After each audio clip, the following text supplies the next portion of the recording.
So I took the practice field yesterday in Santa Clara at the 49ers facility, and there he was, San Francisco's first-round pick from the 2025 draft on the practice field at the NFL level for the very first time. Mykel Williams.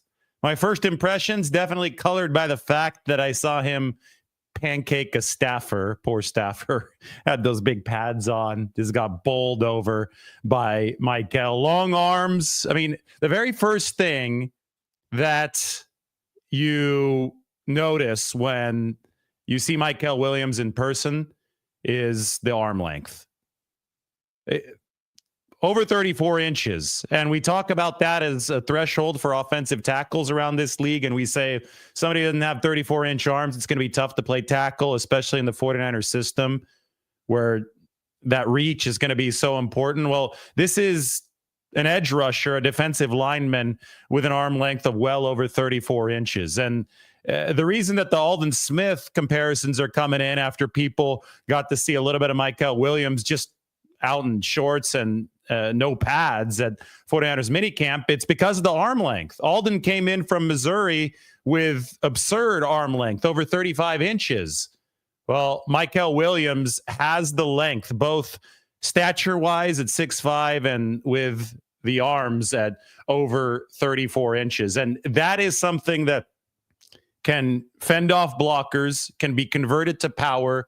I think that this is a guy that is built to be a battering ram. You guys might have seen this that I posted from Porterville, from the old family farm, on Twitter about a week ago. But there's a ram in there. And I said, well, the Rams are training here in Porterville over the course of the offseason. We talk about battering rams. This is what battering rams look like. Oh, yeah, I got it. Oh, that was cool. So you want somebody that can go forward and use power to steamroll. And there are many different ways in which power can be administered. I think the most effective way, the most efficient way, and it's a way that serves longevity in the NFL, is with arm length at the defensive line position, because you're not having to go there and ram with your head. You're not having to go there and put too many bruises on your body. You can keep your adversaries at bay. And I think that we saw some of that with Mykel Williams at Georgia, and we definitely saw it yesterday when we got our first look at him at 49ers rookie minicamp. This is from the 49ers. We can take a look at Mykel Williams wearing the number 98. Credit to the 49ers and their social media team. Just a really quick clip from them. But you could see the arm length at work. One of these staffers is who he inadvertently just bowled over at one point yesterday. And I'm going to stop this at a certain point right here. The wingspan, the arm length definitely comes into play when you look at this quick screen grab. I have... And this is going to be up on the San Francisco Standard. This is the article from yesterday. It talked about both Mykel Williams and Alfred Collins. I have a comparison here to Aldon Smith in terms of the relative athletic score. And as you could see, Aldon was not this amazingly great athlete coming out of Missouri as far as the testing went. I think what allowed him to be dominant right out of the gate in the NFL was the fact that he was able to convert that length to power. He was able to use that length efficiently as a football player. And then he delivered 14 sacks as a rookie and 19 sacks in his second season. And when you look at Smith's arm length, absurd, right? 35.38 inches. You look at Mykel Williams, it's about an inch shorter, but over 34 inches will do at that edge rusher position. That's going to be a super high percentile arm length for the position. And I think that we see it at his tape at Georgia. We have seen it now in person with the 49ers. The vision for Mykel Williams is to be able to convert that length into power. Now, he's also tall. He's 6'5", so he's a little bit taller than Aldon Smith, who was 6'4". 260-pound weight. I think that, maybe a more exact physical comparison is Jason Pierre-Paul for Mykel Williams, which would also be a nice career if he could put that together. Jason Pierre-Paul, obviously, his career has lasted a lot longer than Aldon Smith's. But Jason Pierre-Paul coming out of South Florida via College of the Canyons, by the way, in Santa Clarita. Shout out to those of you down by Six Flags over there in Southern California. But he went to South Florida, had a season with 6.5 sacks. It was decent production. Not many more than Mykel Williams had in Georgia last year, 5 sacks. But Pierre-Paul has turned this into a career that's lasted, what? I don't think he's officially retired yet either. He hasn't played since 2023, but the career lasted over 12, 13 seasons for Jason Pierre-Paul, several double-digit sack seasons, and he came at everything with a 6'5", 270-pound frame. I know that edge rushers have downsized a little bit over the years, so I think that's where you see Mykel Williams at 6'5", 260. You have to be a little bit quicker on your feet, and quick on his feet, Mykel Williams is. The 10-yard split at 1.6, the 20-yard split at 2.74. I mean, we're talking about Shamar Stewart a lot right now because he hasn't signed his contract yet, and he also hasn't signed the waiver to participate in minicamp, so there seems to be some drama with Shamar Stewart over in Cincinnati, and you know, there were all this talk about Shamar Stewart's physical gifts and can he translate those physical gifts into play on the field? Well, the physical gifts of Mykel Williams do not really pale that much in comparison to what Shamar Stewart brought to the table. These are both first-round picks, but the difference with Mykel Williams is that he actually did produce in college at Georgia. 5 sacks a season is nothing to scoff at. A lot of people acting like, oh, this guy should have 15 sacks a year. Well, first off, he's not playing as many snaps in Georgia because they have such a loaded defensive line. He also doesn't get as many pass rushing opportunities because they're just smothering a lot of these teams on first and second downs. But he was averaging something like 32, 33 snaps a game in his final season. Plus, he was playing on the high ankle sprain, and seasons are a little bit shorter in college. So I don't think it's really fair to look at college stats and say, okay, these should be as big as NFL stats. It's such an apples and oranges comparison. Plus, he's playing a very different position in Georgia's scheme. He's playing the jack position in Kirby Smart's scheme, which meant 3 technique, which meant 5 technique, which meant a lot of outside linebacker.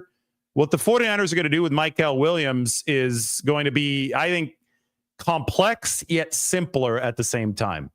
They're going to be running 4-3. They're going to be running wide 9. He's going to put his hand in the dirt at the 9 technique out wide for the 49ers, but they're also going to be running him inside. And that's where the versatility that he was able to show at Georgia is going to come in, I think, really handy with the 49ers. The athleticism, the arm length is going to play really well against guards on the inside in pass rushing situations. Tackles also have good arm length in the NFL. Tackles also bring that 34-inch, not wingspan. Speaking of wingspans, I was looking at some of the 49ers numbers yesterday because I wrote up on the San Francisco Standard about Alfred Collins on top of Mykel Williams. We can scroll down here a little bit too. There's another picture of Williams. That's good. The link to this article is in the description. But here's Collins. Had a little video of him from practice yesterday. He has a small calf issue, so very minor, but he was watching practice today. You want to talk about length. Alfred Collins, the 49ers second-round pick in this draft, definitely has length. The wingspan for Alfred Collins is over 7 feet. The wingspan for Mykel Williams is just a little bit under 7 feet. So, I'm 6'5" as well, just like these two guys, but I don't have a wingspan of 7 feet. I wish I had a little bit longer arms because, for my swimming and everything, that would definitely be a big positive. I think I have a pretty big wingspan, but 7 feet, which is the average wingspan of the 49ers' 2 top picks in this past 2025 draft, Mykel Williams and Alfred Collins, that's going to be a big impact for San Francisco up front. Whether you talk about a functional impact in terms of the stat sheet, like deflecting passes, Mykel Williams only had 1 last year, but I think if he's playing more on the line, a little less outside linebacker, I think that's, and he works with Alfred Collins and he works with Chris Kasarik, I think that number can go up. Alfred Collins had 7 pass breakups last year.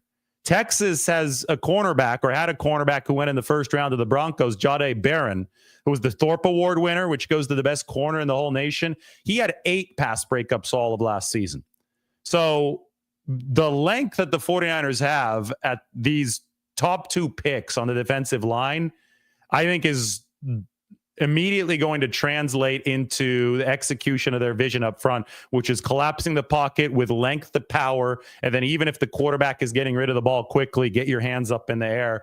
And I think we're going to see the 49ers with more pass deflections than they have notched in seasons prior. Anyway, I wrote my full analysis of the Mykel Williams, Alfred Collins, CJ West practice debut yesterday, rookie minicamp. We're going to get into everything over the course of this show. If you have some questions, save them for a little bit later. I'll delve into the comment section there. But it was good to be out on the practice field.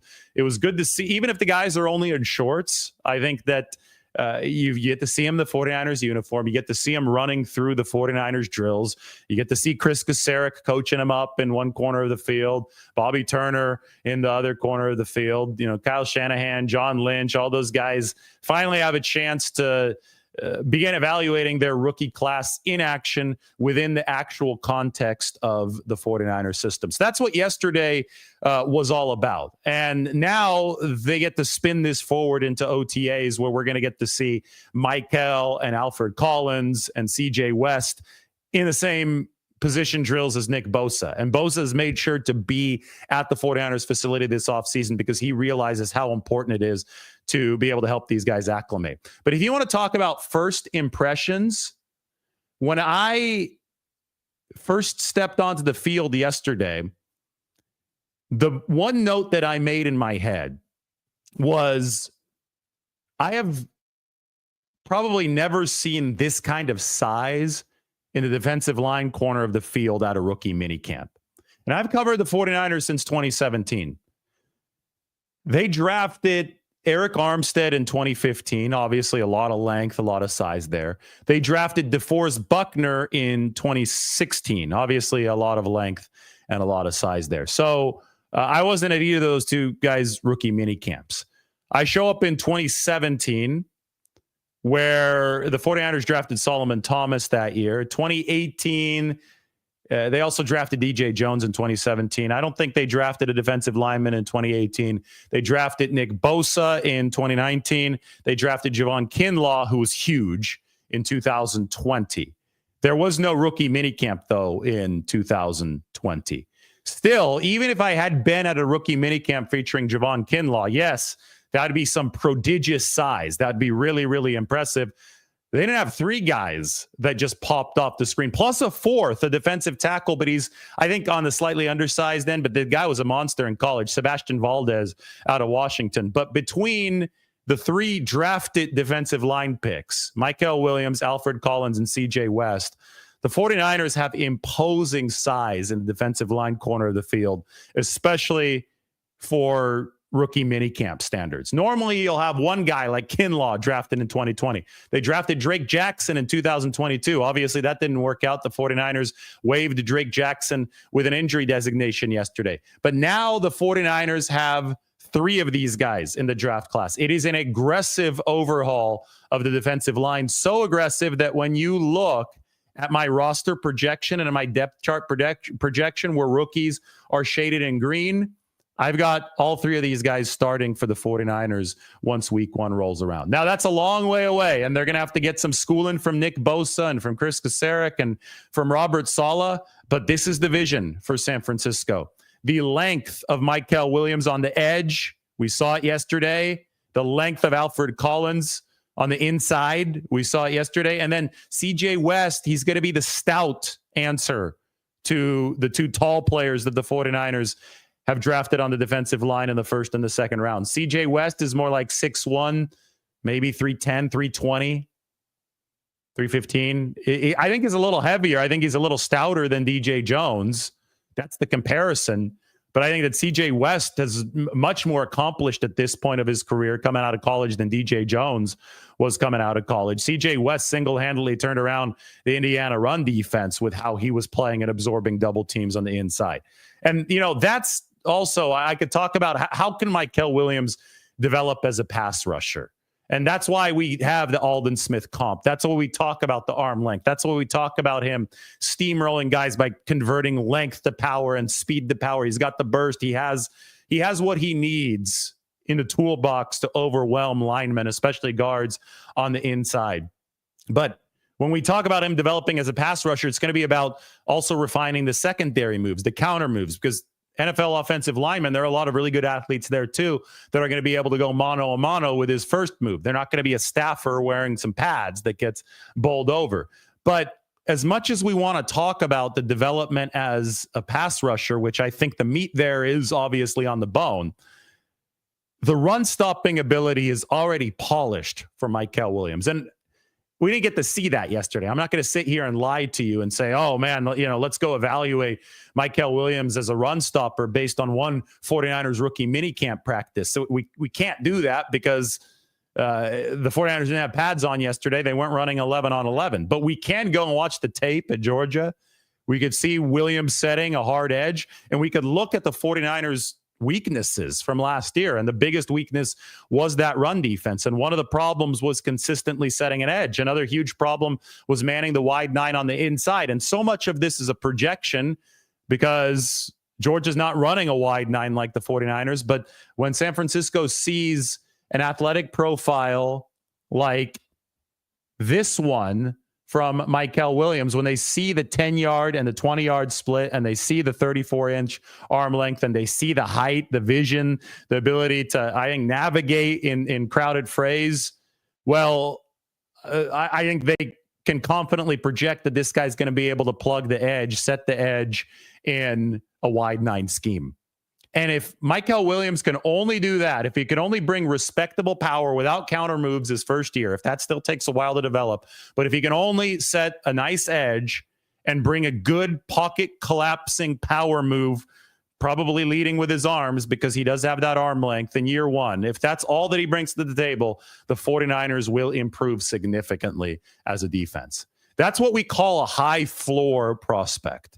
When he doesn't have to do all that much different from his college tape, and there's obviously still developmental meat on the bone, I get it. But when he doesn't have to do all that much different, and he can still raise the profile of this defense, which really struggled up front, that's where the high floor for Mykel Williams comes in. Now, you talk about weaknesses. Well, what is he? I think that the hand usage, which he showed a little bit of at Georgia, but I think that that's still really raw. And it's like the ninja hand usage, right, of a pass rusher.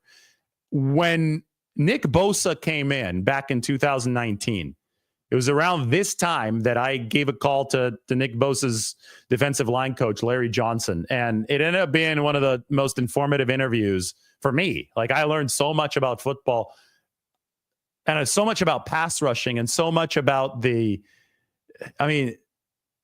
intricacies and the nuances of how Nick Bosa won. Bosa is obviously, the Hulk. He's got power.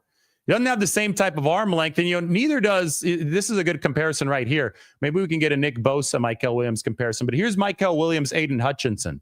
Williams obviously doesn't have enough in the bottom metrics down here logged to have a full relative athletic score, but he's good across several of these, but he's probably not going to score as well as Aiden Hutchinson on the relative athletic score. However, Hutchinson's arms are shorter, 32 inches. So wherever Mykel Williams might fall short of Hutchinson, and we're looking at the 40 is slightly slower. We don't have a bench number. We would need vertical, broad, shuttle, and 3-cone to complete the analysis. But even if Mykel falls a little bit short in the rest of those metrics, assuming he does, and again, it may not be fair to assume he does, but we don't have those numbers, then he's got longer arm length. And that is a very, very functional thing as an edge rusher. So he's got longer arms than Aiden Hutchinson. He's got longer arms than Nick Bosa. How is Nick Bosa so great? How is Aiden Hutchinson so great? Well, because they know how to use the arm length. They know how to use their hands. They win in that hand-to-hand combat to disable offensive tackles or guards whenever they're rushing against guards. Larry Johnson, the Ohio State defensive line coach, in that interview, I mean, it was spectacular the way that he was able to describe the side scissors and the technique that Nick Bosa had refined even as a rookie in the NFL. Larry Johnson thought that he was going to be better than Joey Bosa, and that ended up coming to fruition. So when that level of intricacy is applied to a player's game, he could turn into Defensive Player of the Year candidate, even if his arm length isn't 34 inches long. Mykel Williams has the arm length, but he doesn't have the nuanced moves yet. But he's going to be in the same room as a Nick Bosa. He's going to be in the same room as a Chris Kasarik. I think that Bosa actually, though, given his expertise, I mean, we saw when Chase Young came over, and I know Bosa and Chase Young were teammates at Ohio State, so they were already familiar with each other. They had already worked together, and Bosa had already helped shepherd him along. But Bosa being at the 49ers offseason program, posting about it a couple of weeks ago when he posted from his backyard, that is an indication of how urgently he's taking this. He knows that the 49ers are loading up on young defensive linemen. He knows he needs to be in the building. He knows that he has a wealth of knowledge that he can pass along to these guys. And when you take the raw athleticism, the moldable clay that the 49ers have amassed through the draft, and you begin to apply it through the developmental process, that's, I think, where San Francisco stands to really have a dominant defensive line moving forward. Now, there's still a lot of work to get from point A to point B. That's something I really liked. I didn't talk to Mykel Williams yesterday, but talked to Alfred Collins. Something that I really, really appreciated about what Alfred Collins said yesterday. He was very, very work-focused. And if Collins is, or Mykel Williams is anything like Alfred Collins, and I know that the 49ers vet for character and personality and mental approach to football. So, yeah, if you're the 49ers, you would hope that these two guys are cut from a similar cloth. If there's any sort of resemblance there, then I think the 49ers are in good shape. Take a look at what Alfred Collins said yesterday. And he was repeating this over and over and over again. It's going to take work. I know I'm going to work, and it looks like he's going to work. He was actually talking about CJ West when he was asked about CJ. I'm going to practice my ass off so it translates to the game. That's what I'm going to have to do to contribute. I asked Alfred Collins who he models his game after, and Alfred Collins said Calais Campbell, who's the 6'8" future Hall of Famer. Now, I believe with the Arizona Cardinals, right? Is he back? Yeah, I think he's back with Arizona, where it all began for Calais Campbell. And even though Collins is 6'5", he's not quite 6'8", he obviously has that wild 7-foot wingspan. And he said, Calais Campbell is someone my size, tall, can do it all. I want my game to be versatile. I like how he attacks his work that's required for him to be great. I go on and I talk about this. This is the fundamental pillar around which the 49ers are trying to construct this pass rush. The 49ers are striving to build a pocket-pushing pass rush around Bosa that roots its power in length. Both Williams and Collins have exceptional arm length of more than 34 inches. Collins' wingspan is more than 7 feet. That can be used to keep blockers at bay and can be handy in pass defense. Last season, Collins batted down 7 passes. That's where I get into the Jahdae Barron comparison. He had 8 as the Thorpe Award winner. So the vision is clear. What we saw yesterday on the field from Mykel Williams was, I think, a reinforcement of that vision. Real arm length. He steamrolled over one of these staffers in a different clip that we're not allowed to play here, but this is from the 49ers, and this is Mykel Williams working in that number 98. He's going to be the 49ers bookend for Nick Bosa. Now, I did find it fitting that the 49ers saw Mykel Williams, Alfred Collins, and CJ West take the practice field for the first time yesterday, just minutes after they cut Drake Jackson. And Drake Jackson, he had good arm length too. But Drake Jackson, I think he didn't have the same type of power. He was still very much freak athlete, but still very much a developmental prospect when the 49ers got him in terms of where the floor would be. I think the floor for Mykel Williams is significantly higher already, just based on how he can set an edge against the run. And there was a reason that he went number 11 overall, and somebody like Drake Jackson went down at number 61, which was in the second round. But just from a symbolic standpoint, it really is an out with the old, in with the new kind of offseason, especially for the 49ers defensive line. And that's the first line of this article on the San Francisco Standard. Out with the old, in with the new. That's been the central theme of the 49ers offseason, and it definitely carried into Friday when the 49ers cut Drake Jackson, waived him with a failed physical designation. That means that Drake just isn't healthy at this point. And I think that for a developmental prospect like Drake Jackson, health was going to be wealth. He needed to stay healthy. He needed to stay available so that he could improve. I think it was eminently frustrating for Drake and for the 49ers and for everybody involved that he was able to notch 3 sacks in that season opener against Pittsburgh in 2023, but then he didn't notch another sack the rest of the way, and then he suffered the patellar tendon tear that ended his tenure with the 49ers. And it was a troublesome recovery, obviously not a full recovery because he failed the physical that led to the 49ers waiving him on Friday. So if you're San Francisco, this is the case with any player. You have to hope for better health for Mykel Williams. But developmentally, I think that he's already a more sure prospect, which is why he went higher in this draft than Drake Jackson went in the 2022 draft. You have to hope for good health from Alfred Collins, good health from CJ West. And if you get that, then you see what the vision for the 49ers is. Other guys yesterday, I talk about a lot in this piece up on the Standard, so go ahead and check it out. Isaiah Nair, 49ers wide receiver. This is an undrafted free agent.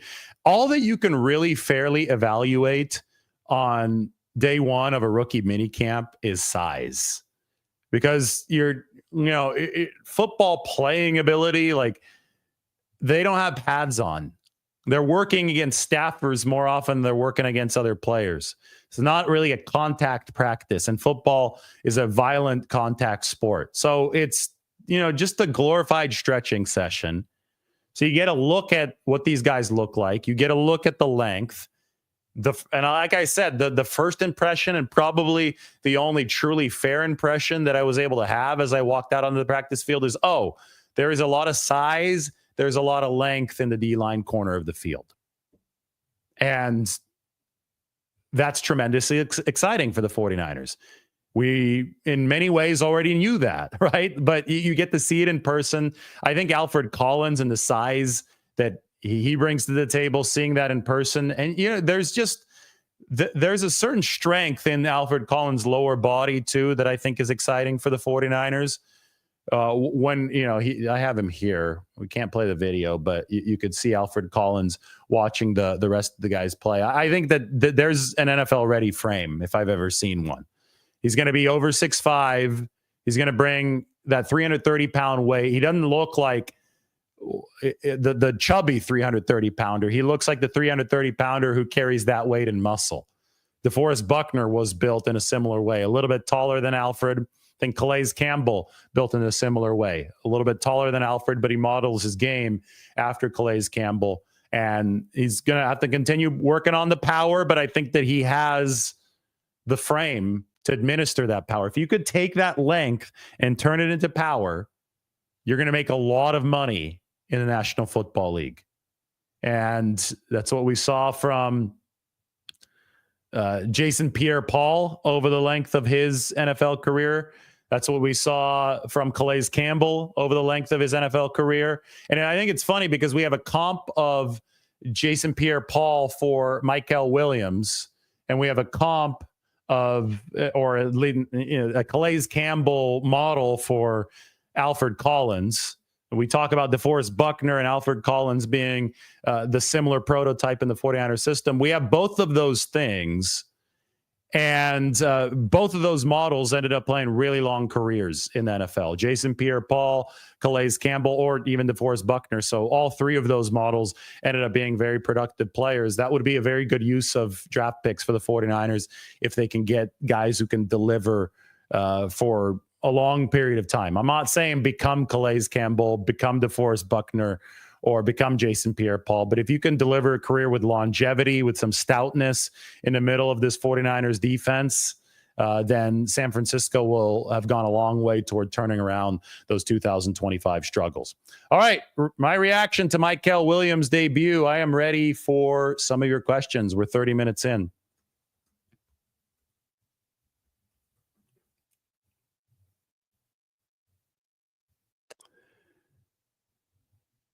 Drake couldn't stay healthy. Terry wishes him well. And the 49ers can still re-sign Drake Jackson if he does return to full health. That is fully possible. They just didn't want a roster spot right now to go to an injured player, a perpetually injured player. So they waive him with the failed physical designation. The more roster spots you have, the more competition you could have along that defensive line. And Drake Jackson taking up a roster spot while healthy was compromising the 49ers' ability to compete up front. Computer Enthusiast says, I used to weigh 350 pounds. I'm down to 270. I think at 200 pounds, I'd be very lean. Congratulations. That's awesome.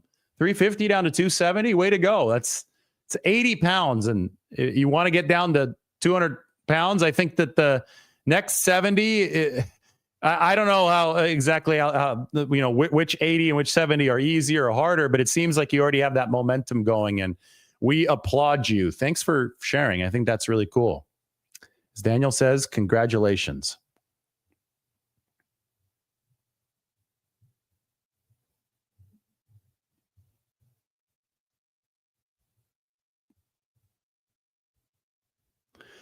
I know it's Saturday morning. I know people might still be waking up, but I want some good questions from all of you guys. So let's go for it. Do I think that Mykel Williams is more explosive and talented than Drake Jackson? Drake was really talented. Don't get me wrong. Drake was very, very explosive. Let me go back. And I think, we have some of the metrics on Mykel, and we have some of the tape from Georgia on Mykel.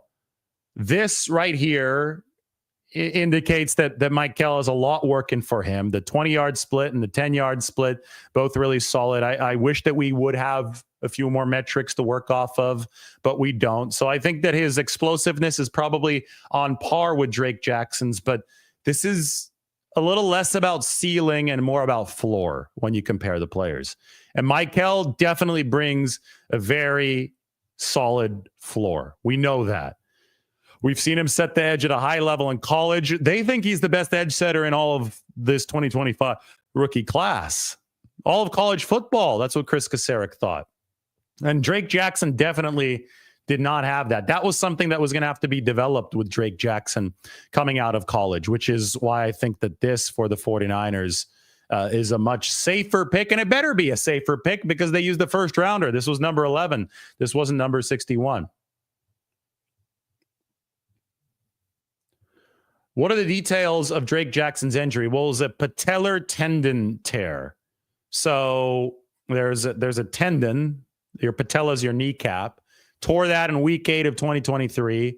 And sometimes rehab just doesn't take. And sometimes it's an elongated process. I know that in late February, John Lynch was saying that, and John is typically very optimistic, but he was saying that this needs to turn around because it's been a frustrating process and it really hadn't been giving the 49ers the positive signs that they wanted. So sometimes it's tough. And, we saw, I think it was fairly late last year, Drake in some kind of cast or, it was on social media. I don't know what the exact timing of the photo was, but it was like, oh, this is not great. And now here we are. The 49ers have said the light at the end of the tunnel is not close enough for them right now to justify a 90-man roster spot for Drake Jackson this offseason. An offseason where the 49ers are really trying to foster a ton of competition. Do I think that Upton Stout will start? That's a great question. Well, technically nickelback, unless you start the game in nickel, which is happening on a greater and greater basis in the NFL. But technically, a nickelback isn't a starter. If you're running your base, the nickelback comes in the nickel packages. But I know what you mean. Can he win that nickel position? I think the 49ers really want him to. I'm going to have a really, really cool trip this week that covers Upton Stout. And I'm not going to divulge the exact details of where I'm going quite yet, but it's going to be happening on Tuesday. And there's going to be a lot of good content. And we're going to delve into this, and we're going to figure out if Upton Stout does indeed have a chance to start. One of my favorite scenes from the rookie minicamp practice yesterday was Jake Lynch. That's John Lynch's son. He is now an assistant on this 49ers staff. He was throwing interception drills to Upton Stout. So Jake Lynch would wind up and throw the ball as hard as he could at the DB running straight at him to see how good the DB's hands were. And Upton Stout was picking some passes off. Upton Stout has hands. I think Upton Stout could be an offensive player in another world. But at his size, at the 5'8", 180, with his toughness, especially, I think nickelback is what he's built to play. And one thing that I always will say, people will want to compare Upton Stout to Mykel Williams, the 49ers included. But K1 only put up 8 bench press reps at around the same size as Upton Stout. Upton put up 21, the most at the combine. That kind of strength, it's not just the strength, it is the mentality. Who here can bench 225 pounds? It's not easy, right? Like putting up just a couple on 225 pounds is not easy. The average person can't put up one. I think I've heard that only 1% of people in the world can bench 200 pounds. Like it's a really, really tough level of strength to attain. Well, Upton Stout is going up to that bench press and putting up 21 reps of it. No other defensive back was able to do that at this NFL Combine. You watch some of the tape of Upton Stout working out, and he's ripped. This is not some sleight of frame DB. He looks like a linebacker without a shirt on, like a light linebacker without a shirt on. And I think that's really necessary for the nickelback position, because the way that you have to play nickel, it is a glorified linebacker spot. Yeah, there's all kinds of coverage that has to happen. And I would argue in many ways the coverage is tougher than outside cornerback because the sideline isn't there to help you. And a lot of the best receivers are playing inside anyway. But on a down in, down out basis, you've got to be tossing your nose in there against the run game. And much bigger blockers, guards coming at you, tackles coming at you, tight ends coming at you, what have you. And if you don't have that dog in you and you don't have actual physical strength and wiry strength to be able to shed some of those blocks and agility to be able to get around some of those blocks, because sometimes physics just doesn't agree, right? If a 320-pound lineman is coming at you, you're not going to win that as a 180-pounder. So it takes a special skill set to succeed at nickel that I think that Upton Stout has based on what I've seen on tape, but he's going to have to go out there and earn it just like any of these draft picks.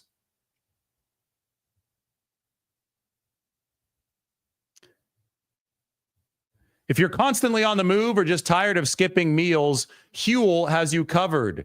They're today's sponsor, Huel, Huel. That's how you spell it. And their Black Edition ready to drink is a total game changer.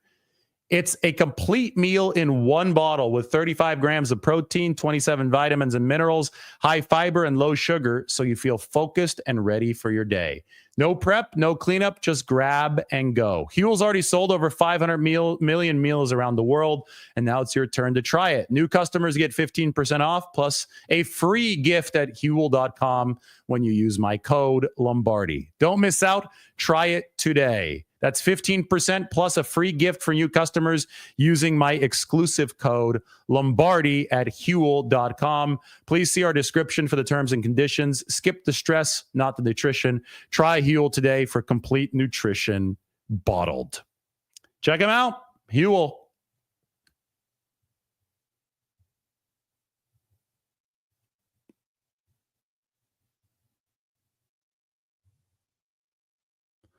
This is a good point. It's easy to forget that a lot of slot wide receivers are around 5'9", so Stout size won't be that big a deal in the slot. Yes, and receivers are playing all over the field, and the 49ers also play a lot of zone, right? So what happens is that they can mix and match their zone so that it's like a matchup zone in a way, right? Guys can move zones depending on, and I get that starts to move into man-to-man territory, but you can calibrate based on what matchup you're going to get. So you're not going to put Upton Stout on a 6'4" behemoth from the other team. You're going to try to match Upton Stout up with your Cooper Kupps of the world, some of the smaller, shorter receivers on the other side.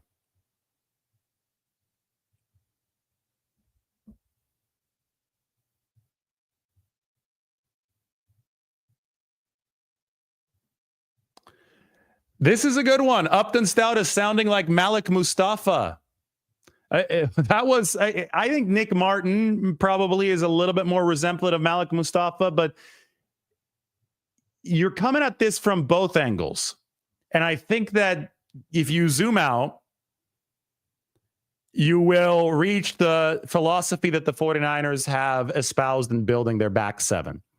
And that is, they want guys who are slightly undersized, or I take that back. They don't want guys who are undersized, but they're willing to take guys who are undersized. So as long as they have that tenacious mentality, a run and hit mentality, where they're not afraid to be the missile that goes and hits people on the back end. And oftentimes that slightly undersized frame will correlate with the agility numbers and the speed numbers that the 49ers want to go along with that tenacity. So if you look at the middle of the defense, the linebacker position, Nick Martin out of Oklahoma State, who we got to see yesterday, he's coming at this from 4'5", 4'6" speed, right? He's fast. I think he's 4'5". I want to say. Is he under 4'5"? Nick Martin's really fast. For a linebacker, you love the speed that he brings to the table. He brings a little bit more size to the table than somebody like Malik Mustafa, maybe 10 pounds heavier. Meanwhile, Malik, also a cannonball, good speed, good burst for the safety position, a little bit lighter, but the same type of player, but there are just slight physical variations there to allow him to cover a little bit more, to be a little bit further from the line of scrimmage because he's playing at safety and not at linebacker. Meanwhile, Upton Stout, lighter than both of those guys at 180, but plays with the same type of burst, and I think has a very similar type of tenacity that makes him fit into the mold of the other players in the back seven. So the back seven is actually a hybridized unit. I think Malik Mustafa, in an absolute pinch, and this wouldn't be ideal, but in an absolute pinch, Malik Mustafa could play Nick Martin's position. I'm not sure if Nick Martin could play Malik's position because he might be a little bit too heavy and he'd be a liability over the top in coverage. But if he lost 10 pounds, if he started to train more toward that safety style of play, I think that it could be passable for a down or two. You're always going to have positional differentiation just because you need to have that matchup capability on the football field. But you also want to have as much adaptability as possible between these positions. And you want to have a unified philosophy with which to operate the zone defense that Robert Saleh is going to want to operate. And, I asked John Lynch this very question. It wasn't Malik Mustafa and Upton Stout. It was Malik Mustafa and Nick Martin.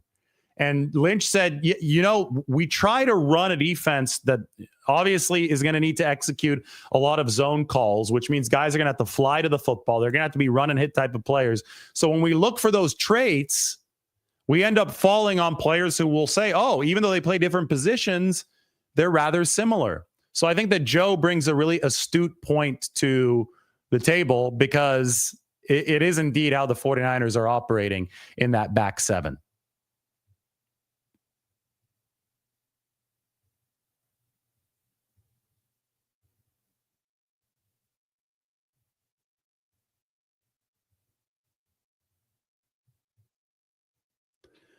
Doug says, what allowed Aldon Smith to dominate right out of the gate was playing alongside Justin Smith.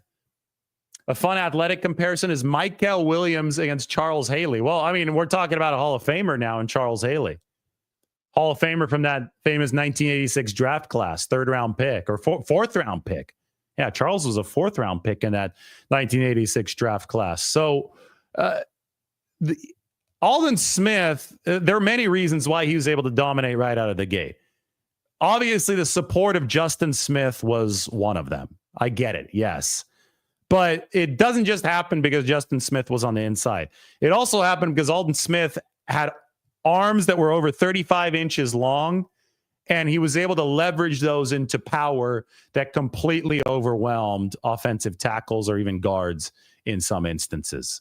But yes, Justin Smith allowed Aldon Smith to face a lot of single teams, and the single teams are where he was able to leverage his arm length and maybe hide some of the relative physical weaknesses. He wasn't a bad athlete, but he wasn't a superb athlete. And of course, we've looked at the relative athletic score a little bit earlier, and one could argue that the Mykel Williams profile across most of the metrics is better.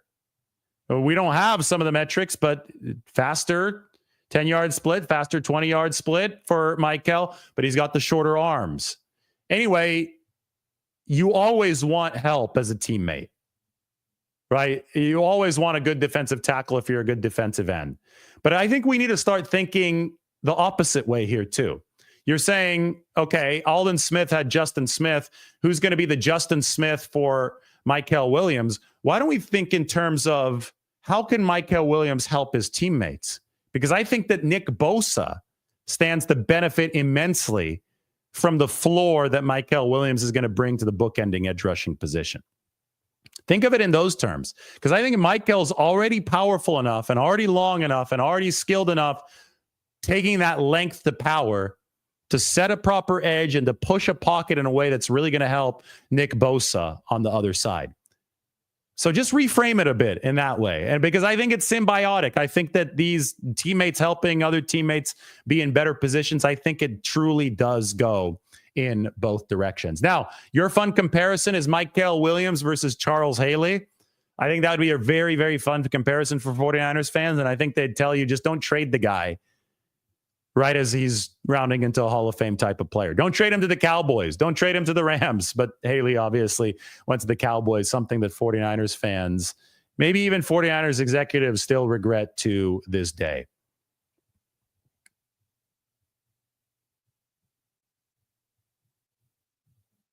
'49ers mining for gold. The draft of 2025. I'm guessing that you saw our video from Angels camp. Sounds like you're an avid viewer. I respect it.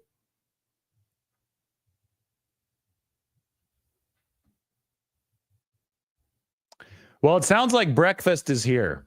We're getting some good bagels today. Lombardi herself got some good bagels. I heard the door open, and we've been going for 47 minutes, so I think the timing is perfect. Mykel Williams, his debut, my initial reaction, well, I think I went into a lot of detail with it, and you could also read all about it up on the San Francisco Standard. The link is in the description, so go ahead and check that out. There's Mykel Williams, how the 49ers rookie minicamp showcased their defensive overhaul. Same day that they release or waive Drake Jackson with that failed physical designation, the 49ers also pick up some new players onto the practice field. That's Mykel Williams, Alfred Collins, and CJ West. The only really fair reaction from a rookie minicamp without pads is a look at the size, and boy, length. True length the 49ers have for Mykel Williams.